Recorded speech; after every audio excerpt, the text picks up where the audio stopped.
നമസ്കാരം. മലയാളി വാർത്തയുടെ പ്രിയപ്പെട്ട പ്രേക്ഷകർക്ക് സ്വാഗതം. നോക്കാം പ്രധാനപ്പെട്ട വാർത്തകൾ.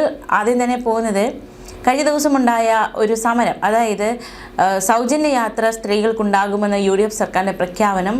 എന്നാൽ അതിൻ്റെ സമയപരിധി കഴിഞ്ഞിരിക്കുന്നുവെന്ന ആരോപണവുമായി മഹിളാ മോർച്ച കഴിഞ്ഞ ദിവസം സമരം നടത്തിയിരുന്നു.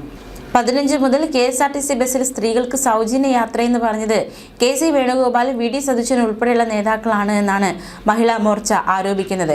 ശമ്പളം കൊടുക്കാൻ പോലും കാശില്ലാത്ത KSRTCയിൽ പകുതിയിൽ കൂടുതൽ വരുന്ന സ്ത്രീകളെ എങ്ങനെ സൗജന്യമായി യാത്ര ചെയ്യിക്കും? ജെൻഡർ കണക്കാക്കുന്ന ടിക്കറ്റ് എടുത്തപ്പോൾ ഉടൻ നടപ്പാക്കുമെന്ന് പലരും ചിന്തിച്ചു. പക്ഷേ കടമ്പകൾ ഏറെയുണ്ട്. ഇന്ദിരാ ഗ്യാരണ്ടി നടപ്പാക്കാൻ പണം എവിടെ? സ്ത്രീകൾക്ക് എവിടെ വേണോ പോകാമെന്നാണ് പറഞ്ഞത്. ഇത് നടപ്പിലാക്കിയില്ലെങ്കിൽ പകുതി വരുന്ന സ്ത്രീ വോട്ടർമാർ തിരിയും. അതേസമയം മഹിളാ മോർച്ചക്കാർ പ്രതിഷേധം നടത്തിയിരുന്നു. ഇനി ഈ സമരം ഇടതുപക്ഷവും കൂടി ഏറ്റെടുത്താൽ സർക്കാരിന് സമ്മർദ്ദം മുറുകുമെന്ന കാര്യത്തിൽ സംശയമില്ല.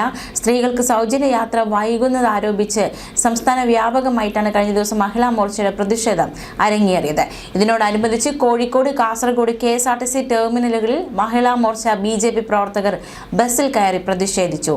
കാസർഗോഡ് ഉപരോധിച്ച നേതാക്കളെ പിന്നീട് പോലീസ് അറസ്റ്റ് ചെയ്ത് നീക്കി.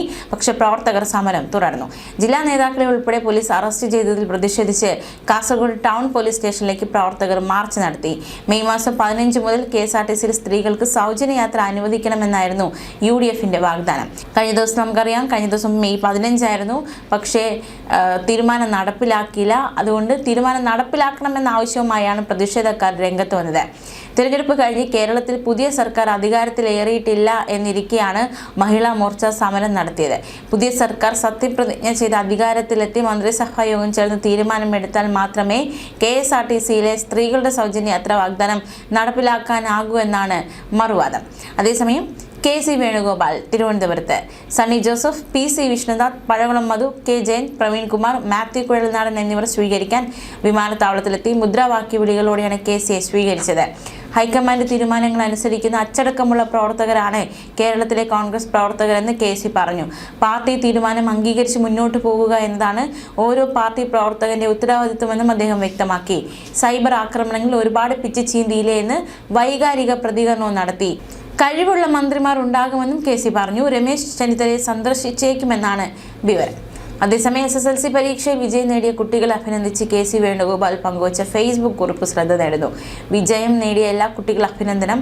പ്രതീക്ഷിച്ച വിജയം നേടാൻ സാധിക്കാതിരുന്നവർ ഒട്ടും നിരാശരാകരുത്. വിജയത്തിലേക്കുള്ള ചവിട്ടുപടി മാത്രമായി ഇതിനെ കാണുക. പുതിയ ജീവിതാനുഭവമായി ഇതിനെ സ്വീകരിക്കുക. പതറാതെ ആത്മവിശ്വാസത്തോടെ മുന്നോട്ട് പോവുക. ഓരോ അനുഭവവും നമ്മെ കൂടുതൽ ശക്തരാക്കുമെന്നായിരുന്നു അദ്ദേഹം കുറിച്ചത്. വിജയിച്ചവർ മുന്നോട്ടുള്ള വഴികൾ ശ്രദ്ധാപൂർവ്വം തിരഞ്ഞെടുക്കുക എന്നായിരുന്നു KC വേണുഗോപാലിന്റെ ഫേസ്ബുക്ക് കുറിപ്പ്. ഈ അഭിനന്ദനക്കുറിപ്പിന് താഴെ ചില കമന്റുകൾ വരുന്നുണ്ട്. കോൺഗ്രസിലെ മുഖ്യമന്ത്രി ചർച്ചകളിൽ ചാരിയാണ് കമന്റുകൾ ഏറെയും. എഴുതിയിട്ടില്ലാത്ത അല്ലെങ്കിൽ എഴുതാൻ ആഗ്രഹിക്കാത്ത പരീക്ഷ ജയിക്കണമെന്ന് വാശി പിടിക്കരുത് കുട്ടികളെ.